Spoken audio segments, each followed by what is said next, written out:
ഞാൻ ജസ്ന സലീം. കുറെ നാളുകളായി ഫോട്ടോക്കുള്ള ഓർഡറുകളൊന്നും എടുക്കുന്നില്ലായിരുന്നു ഞാൻ. എന്തുകൊണ്ടാന്ന് വെച്ചാല് മാതാപിതാക്കൾക്ക് ഒരു വീട് വെച്ച് കൊടുക്കുന്നുണ്ടായിരുന്നു. അപ്പൊ ആ വീടിന്റെ ഏകദേശം 750 ഫോട്ടോന്റെ ഓർഡർ എനിക്ക് കിട്ടിയിട്ടുണ്ടായിരുന്നു. അത് കുറച്ചങ്ങോട്ട് വരച്ച് തീർത്ത് കൊടുക്കട്ടെ എന്ന് കരുതിയിട്ടാണ് പുതിയ ഓർഡറുകളൊന്നും എടുക്കാതിരുന്നത്. ഇന്ന് മുതൽ ഞാൻ പുതിയ ഓർഡറുകൾ എടുക്കുകയാണ്.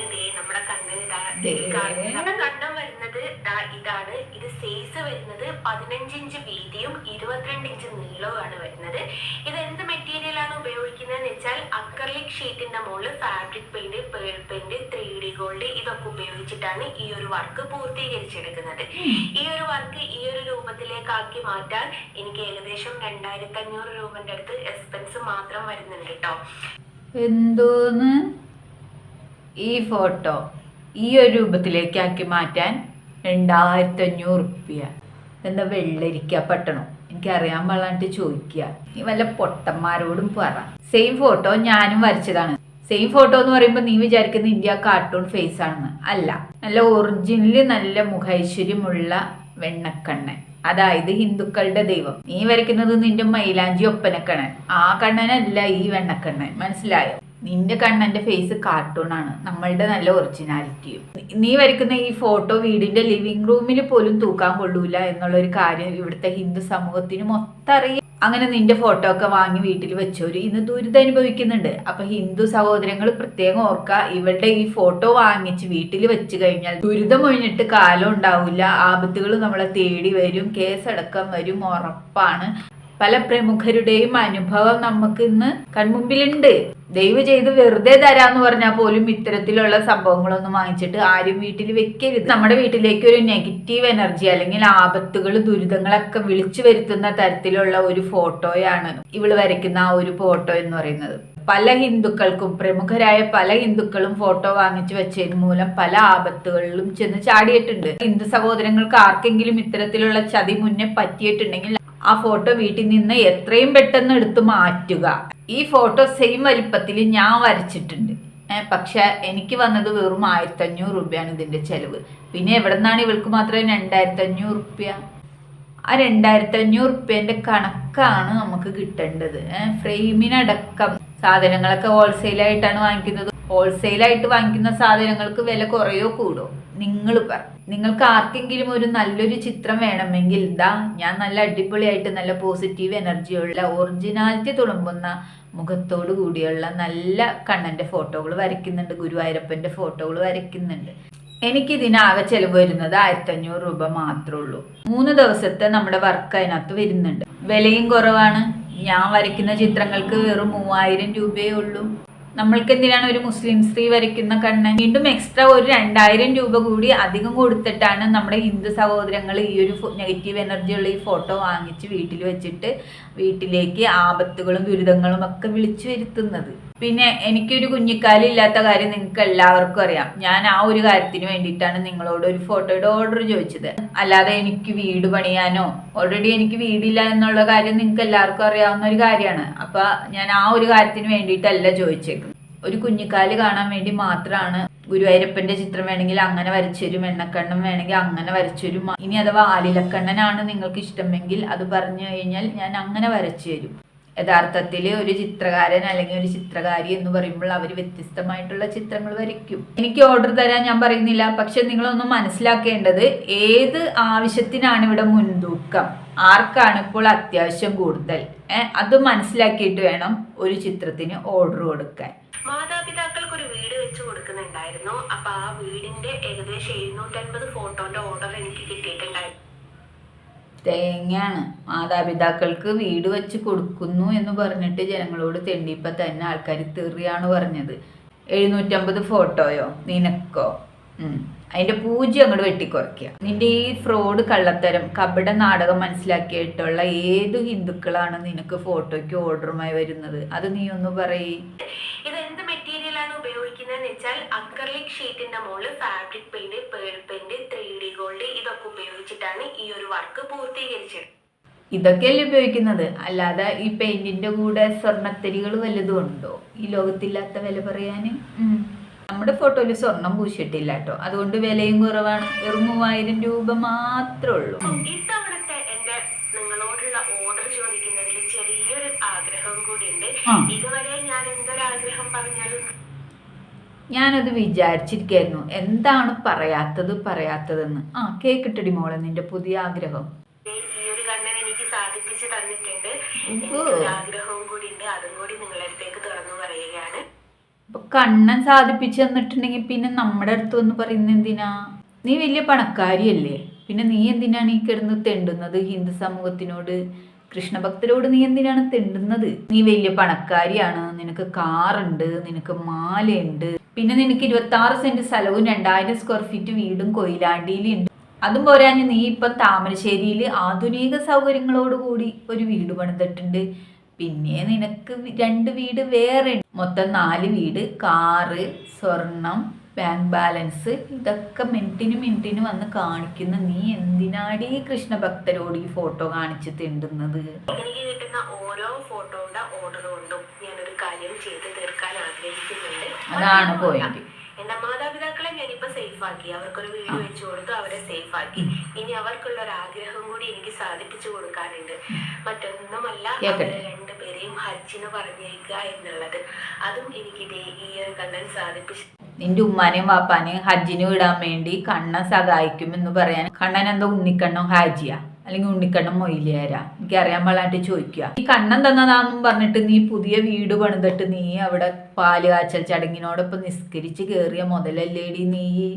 അപ്പൊ ആവശ്യങ്ങൾക്ക് കണ്ണൻ തന്നെ വേണം അല്ലേടി? നിന്റെ ഉമ്മായും വാപ്പായും കൂടി ഹിന്ദുക്കളുടെ കാശ് കൊണ്ട് ഹജ്ജിന് പോവാൻ ഹിന്ദുക്കൾക്ക് എന്തിന്റെ കേടാണ്, എന്തിന്റെ സുഖേടാണെന്ന് അറിഞ്ഞില്ല. വല്ലാത്ത ജാതി.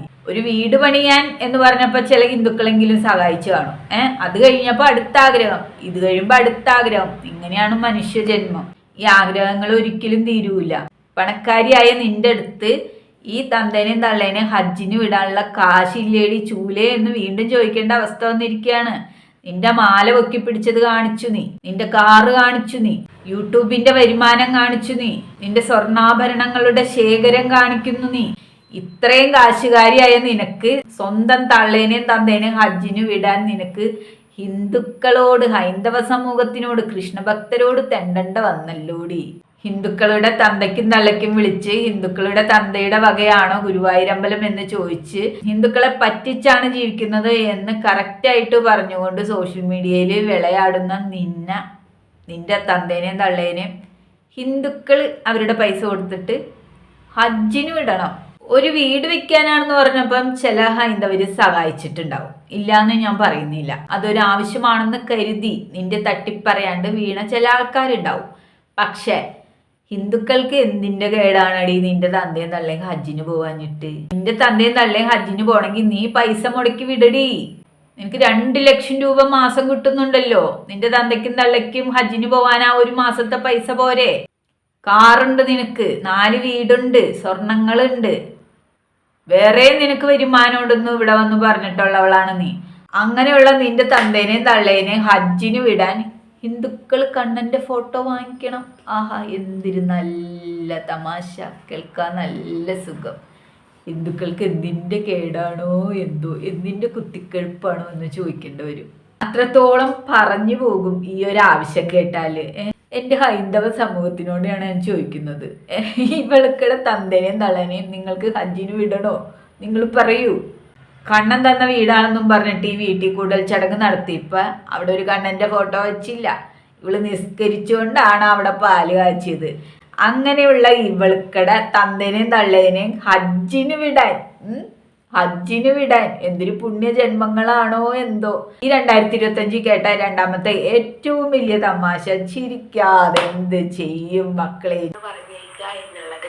അതും എനിക്ക് ഈ ഒരു കണ്ണൻ സാധിപ്പിച്ചു തരും എന്നുള്ള ഒരു വിഷയം. അയ്യോ, എന്തൊരു പാവായിട്ടാ വന്ന് പറയുന്നേ. കുറച്ച് കഴിയുമ്പോൾ ലൈവിൽ വന്നാൽ കാണാം തനി സ്വരൂപം. അയ്യോ, ഹിന്ദുക്കളെ ഒരു ഫോട്ടോക്ക് ഓർഡർ തരൂന്നും പറഞ്ഞുകൊണ്ട് തെണ്ടുക. ചേച്ചി അങ്ങ് കരഞ്ഞു മെഴുകുക. എൻ്റെ തന്തക്കും തള്ളക്കും ഒന്ന് ഹജ്ജിന് പോകണം. സൗദി അറേബ്യയിലെ മക്കയെ പോയിട്ട് ഹജ്ജ് ചെയ്യാൻ ഹിന്ദുക്കൾക്ക് പണം വേണം. മനസ്സിലായില്ല? അതാണ് പുള്ളിക്കാരത്തിക്ക് ആവശ്യങ്ങൾ പറഞ്ഞ് ചെയ്യാനായിട്ട് നല്ലോണം കുഴയാനും കൊഞ്ചാനും ഒക്കെ അറിയാം. ദാ ഇതുപോലെ കിടന്നാടും. സാധിപ്പിച്ചു കൊടുക്കാനുണ്ട്. മറ്റൊന്നുമല്ല, അവരെ 2 പേരെയും എടി മോളെ, ആഗ്രഹങ്ങൾ അങ്ങനെയാണ്, ഒന്ന് കഴിഞ്ഞാൽ ഒന്ന്. ഇതിനൊരു അവസാനവും ഇല്ല. പ്രത്യേകിച്ച് നിനക്ക് ഏറ്റവും വലിയൊരു ആഗ്രഹം എന്നും പറഞ്ഞുകൊണ്ട് വീട് വെച്ച് കഴിഞ്ഞപ്പോൾ ഹജ്ജിന് വിടാൻ, ഹിന്ദുക്കൾക്ക് ഇവിടെ തിന്നിട്ട് എല്ലിൻ്റെ ഇടയിൽ കുത്തണം, നിന്റെ തന്തേനെയും തള്ളേനെയും ഹജ്ജിന് വിടാനായിട്ട് ഒന്ന് പോടി എന്നുള്ളത്. അതും എനിക്കിതേ ഈ ഒരു കണ്ണൻ സാധിപ്പിച്ചു തരും എന്നുള്ള ഒരു വിശ്വാസത്തോടെയാണ്. നിങ്ങൾക്ക് ആർക്കെങ്കിലും എൻ്റെ കൂടെ നിൽക്കാൻ ആഗ്രഹമുണ്ടെങ്കിൽ ആരും ഒരു രൂപ പോലും എനിക്ക് വെറുതെ തരാൻ താല്പര്യമില്ല. കാരണം ഞാൻ നയിച്ച് അതിൽ നിന്നും കിട്ടുന്ന വരുമാനത്തിൽ വേണം എൻ്റെ മാതാപിതാക്കളെ എനിക്ക് ഹജ്ജിന് പറഞ്ഞേക്കാൻ.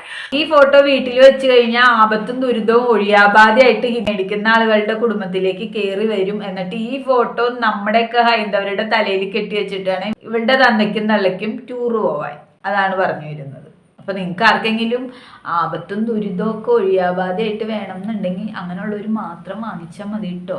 ഈ ഫോട്ടോ വീട്ടിൽ വാങ്ങി വെച്ചിട്ട് പിന്നെ ദുരിതങ്ങളും ആപത്തുകളും ഒഴിയാതെ പിടികൂടിയ ചില പ്രമുഖന്മാരുണ്ട്. അപ്പൊ അവരുടെ കഥയൊന്നും ഞാൻ പിന്നെ പറയണ്ടല്ലോ, അല്ലേ, എല്ലാം നമ്മൾ സോഷ്യൽ മീഡിയ കണ്ടിട്ടുണ്ടല്ലോ. അതാണ് എന്റെ മാതാപിതാക്കളെ എനിക്ക് ഹജ്ജിന് പറഞ്ഞേക്കാൻ. ഹിന്ദു സമൂഹത്തിനെ വീണ്ടും മോചിപ്പിച്ചുകൊണ്ട് നിന്റെ മാതാപിതാക്കൾക്ക് ഹജ്ജിന് പോകാനിട്ട് ഹിന്ദുക്കൾക്ക് ഇവിടെ എല്ലിന്റെ ഇടയിൽ കുത്തണമൊന്നുമില്ല പൊന്നു മോളെ. അപ്പൊ ചിലർക്ക് ഇതിൻ്റെതായ കമന്റ് ഇടാനും ഇതിന് റിയാക്ഷൻ വീഡിയോ ഇടാനും വരും. കാരണം കണ്ണനെ വിട്ടിട്ട് ആർക്കെങ്കിലും ഹജ്ജിന് പോകാൻ പറ്റുമോ എന്നുള്ളത്. കണ്ണൻ എന്ന് പറയുന്നത് എൻ്റെ ഒരു തൊഴിലാണ്. ഈ തൊഴിൽ ചെയ്ത് അത്രേ ഉള്ളൂ. കണ്ണൻ എന്ന് പറയുന്നത് ആ സ്ത്രീക്ക് മണി ഉണ്ടാക്കാനുള്ള ഒരു മാർഗം മാത്രം. ഇത് അവളുടെ വായന്ന് ഇതിനു മുമ്പും കേട്ടിട്ടുണ്ട്. 2000 രൂപ എക്സ്ട്രാ കൊടുത്തിട്ട് ആപത്തുകളെയും ദുരിതങ്ങളെയും നമ്മൾ നമ്മുടെ വീട്ടിലേക്ക് സ്വയം വിളിച്ചു വരുത്തുന്നതിന് തുല്യമായിരിക്കും. അതുകൊണ്ട് ദയവ് ചെയ്ത് ആരും ഇവളുടെ ആ ഒരു പഞ്ചാരവാക്കിലും മയങ്ങരുത്. കാരണം ഇതിൻ്റെ പിന്നിൽ വേറെ ആപത്തുകളുണ്ട്. ഈ ഫോട്ടോ വാങ്ങിച്ച് ആരെങ്കിലും വീട്ടിൽ വെച്ച് കഴിഞ്ഞാൽ ഓർക്കുക, ദുരിതങ്ങൾ പിന്നാലെ ഉണ്ട്, ആപത്തുകൾ വീട്ടിൽ നിന്ന് ഒഴിയില്ല. ആ കാര്യം മാത്രം ചിന്തിക്കുക. കണ്ണൻ എന്ന് പറയുന്നത് എൻ്റെ ഒരു തൊഴിലാണ്. ഈ തൊഴിൽ ചെയ്തിട്ട് അതിൽ നിന്ന് അത് നല്ല മാന്യമായിട്ടുള്ള തൊഴിലാണ്. ആ മാന്യത മതി എൻ്റെ മാതാപിതാക്കൾക്ക് ഹജ്ജിന് പോകാൻ വേണ്ടിയിട്ട്. ഹിന്ദുക്കളുടെ പൈസ വേണം അപ്പോഴും മാതാപിതാക്കൾക്ക് ഹജ്ജ് നടത്താൻ, അല്ലയോ? ഹിന്ദുക്കളുടെ പൈസ വാങ്ങിച്ചുകൊണ്ട് തന്തേനെയും തള്ളേനെയും ഹജ്ജിന് വിടണേലും നല്ലതേ പിച്ചച്ചട്ടി എടുത്തുകൊണ്ട് നല്ല നല്ല വലിയ വലിയ മുസ്ലിം കുടുംബങ്ങളുണ്ട്, അവരുടെ വീടുകളിൽ പോയിട്ട് നീ അരക്ക്. ആ പൈസ കൊണ്ട് തന്തേനെയും തള്ളേനെയും മക്കയ്ക്ക് വിട്ട് ഹജ്ജ് നടത്തി കഴിഞ്ഞാൽ പാപങ്ങൾ ചിലപ്പോൾ പുറത്തു തരും. അതായിരിക്കും ഏറ്റവും നല്ലത്. ഈ കണ്ണനെ വരച്ച് കിട്ടുന്ന കാശ് കൊണ്ട് ഹജ്ജിന് പോകുന്നത് തെറ്റല്ലേ മോളെ? പടച്ചോൻ പൊറുക്കോ? നിന്റെ ഫോട്ടോ വാങ്ങിച്ചിട്ട് മറ്റുള്ളവർക്കുടെ വീടുകളിൽ ആപത്തുകൾ സംഭവിച്ചാൽ അതിൻ്റെ ഉത്തരവാദിത്വം ആരെ ഏറ്റെടുക്കും? ഒരുപാട് സെലിബ്രിറ്റികൾ അനുഭവിച്ചിട്ടുണ്ട്, ഇപ്പോഴും അനുഭവിക്കുന്നുണ്ട്. ഈ ഫോട്ടോ വാങ്ങിച്ച് വീട്ടിൽ വെച്ച് എൻ്റെ ദുരിതം വിടാതെ പിന്തുടരുന്ന ഒരുപാട് സെലിബ്രിറ്റികൾ ഇപ്പോഴും ഉണ്ട്. ഒരു മാന്യതയില്ല. നീ പിച്ചച്ചട്ടി എടുത്തിട്ട് മുസ്ലിം കുടുംബങ്ങളിൽ ചെന്നിട്ട് 10 വീട് കയറി ഇറങ്ങ്, ഹജ്ജിന് പോകാനുള്ള പൈസ കിട്ടും. അതാണ് അന്തസ്. ഈ മുസ്ലിം സ്ത്രീ വരയ്ക്കുന്ന ഫോട്ടോ ഞങ്ങളെപ്പോലുള്ള ഹിന്ദുക്കൾക്കിടെ വീട്ടിൽ ആവശ്യമില്ല. അപ്പം മോളൊരു കാര്യം ചെയ്യ്, ഒരു പിച്ചച്ചട്ടിയും തോർത്തെടുക്കുക, 4 മുസ്ലിം വീടുകൾ കയറി ഇറങ്ങുക. എൻ്റെ വാപ്പാക്കും ഉമ്മാക്കും ഹജ്ജിന് പോകാനാണ്, എന്നെ സഹായിക്കണം എന്ന് ആ മുസ്ലിം കുടുംബങ്ങളിൽ ചെന്ന് പിച്ചതണ്ടുക, ഭിക്ഷയാചിക്കുക. അവർ തരും, തീർച്ചയായിട്ടും തരും. ഒരു 10 വീട് കയറിയാൽ മതി, നിൻ്റെ വാപ്പാക്കും ഉമ്മാക്കും പോകാനുള്ള പൈസ കിട്ടും. അതാണ്ടി അന്തസ്. മുസ്ലിങ്ങളുടെ പൈസ കൊണ്ട് നിന്റെ വാപ്പാനും ഉമ്മാനും ഹജ്ജിന് വിട്ടോ? നീ തെണ്ടിപ്പിച്ചെടുത്ത കാശ് കൊണ്ട് ഹജ്ജിന് വിട്ടോ? മാന്യത മതി എൻ്റെ മാതാപിതാക്കൾക്ക് ഹജ്ജിന് പോകാൻ വേണ്ടിയിട്ട്. പിന്നെ നിങ്ങളുടെ കണ്ണിൽ കാണുന്ന കുറ്റങ്ങളും തെറ്റുകളും ഒരിക്കലും എനിക്ക് തിരുത്താനും പറ്റൂല. അപ്പം നിങ്ങൾക്ക് ആർക്കെങ്കിലും എൻ്റെ കൂടെ നിൽക്കണം എന്ന് ആഗ്രഹം ഉണ്ടെങ്കിൽ എത്രയും പെട്ടെന്ന് എനിക്കൊരു ഫോട്ടോ ഒക്കെ ഓർഡർ തന്ന് സഹായിച്ചാൽ മാത്രം മതി. ഇവളുടെ കൂടെ ഹിന്ദുക്കള് ഇനിയും ആർക്ക നിൽക്കാൻ പൂതി? ആരെങ്കിലും പോയിട്ട് ഇവളുടെ ഈ വാക്കുകളിൽ പോയിട്ട് ചാടിക്കഴിഞ്ഞാൽ ഞാൻ പറഞ്ഞില്ല എന്ന് വേണ്ട, കേസും കൂട്ടങ്ങളും ഉടനടി പുറകെ വരും. അതുമാത്രമല്ല, നമ്മളുടെ വീട്ടിലേക്ക് ഇവളുടെ കയ്യിൽ നിന്ന്, ഈ ഒരുത്തിയുടെ കയ്യിൽ നിന്ന് ഈ ഒരു ഫോട്ടോ വാങ്ങിച്ച് വീട്ടിൽ കൊണ്ടുപോയി വച്ചു കഴിഞ്ഞാൽ പൊന്നു മക്കളെ, ജീവിതത്തിൽ നിങ്ങൾക്ക് കരക്കയറ്റം ഉണ്ടാവില്ല. ഇവളുടെ ഫോട്ടോ നിങ്ങളുടെ വീട്ടിൽ ഇരിക്കുന്ന ആ ഒരു കാലം വരെ നിങ്ങൾക്ക് ആപത്തും ദുരിതവും ഒഴിയില്ല എന്നൊരു കാര്യം ഞാൻ വളരെ വ്യക്തമായിട്ട് പറയാണ്. ഇനി അനുഭവസ്ഥരുണ്ട്, ഇനി ആർക്കെങ്കിലും ഞാൻ പറയുന്നതിൽ തെറ്റിദ്ധാരണ ഉണ്ടെങ്കിൽ നിങ്ങൾ വാങ്ങിച്ച് എന്നെ സ്വയം അനുഭവിച്ചറിയുക. അതിൽ കൂടുതലൊന്നും പറയാനില്ല. ഇതിലും വില കുറച്ചിട്ട് ഞാൻ ചിത്രങ്ങൾ വരയ്ക്കുന്നുണ്ട്. 3000 രൂപ മാത്രമേ ഉള്ളൂ. ഗുരുവായൂരപ്പൻ്റെയും വെണ്ണക്കണ്ണൻ്റെയും ആലിലക്കണ്ണൻ്റെയും ചിത്രങ്ങളാണ് ഇപ്പം ഞാൻ വരച്ചുകൊണ്ടിരിക്കുന്നത്. ആർക്കെങ്കിലും ചിത്രങ്ങൾ ആവശ്യമുണ്ടെങ്കിൽ എന്നെ ഒന്ന് കോണ്ടാക്ട് ചെയ്യുക. നമ്പർ ഞാൻ താഴെ കൊടുക്കാം.